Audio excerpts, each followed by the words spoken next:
بسم اللہ الرحمن الرحیم۔ درود تاج کے فضائل۔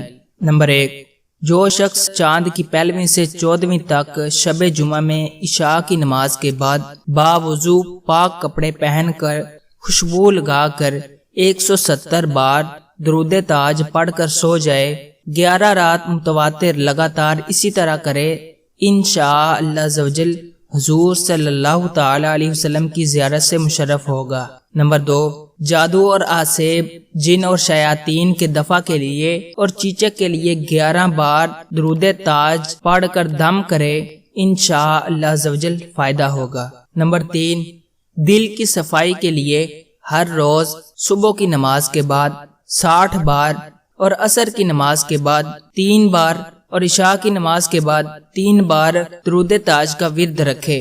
نمبر 4، دشمنوں، ظالموں، حاسدوں اور حاکموں کے شر سے محفوظ رہنے کے لیے اور غم اور غربت تنگ دستی دور ہونے کے لیے 40 رات لگاتار عشاء کی نماز کے بعد 41 بار درود تاج پڑھے۔ نمبر 5، روزی میں برکت کے لیے 7 بار فجر کی نماز کے بعد ہمیشہ ورد رکھے۔ نمبر 6، بانجھ عورت کے لیے 21 چھہاروں پر 7 بار دم کر کے 1 چھہارا روزانہ کھلا دے اور بعد حیض پاکی کے ایام میں ہم بستر ہو بفضل خدا عزوجل نیک فرزند پیدا ہو۔ نمبر 7، اگر حاملہ پر تکلیف ہو تو 7 دن برابر 7 مرتبہ پانی پر دم کر کے درود تاج پلائے۔ میاں بیوی میں محبت اور ہر مقصود کے لیے آدھی رات کے بعد باوضو 40 بار صدق اور یقین کے ساتھ درود تاج پڑھے، انشاءاللہ عزوجل دل کی مطلوب چیز حاصل ہوگی۔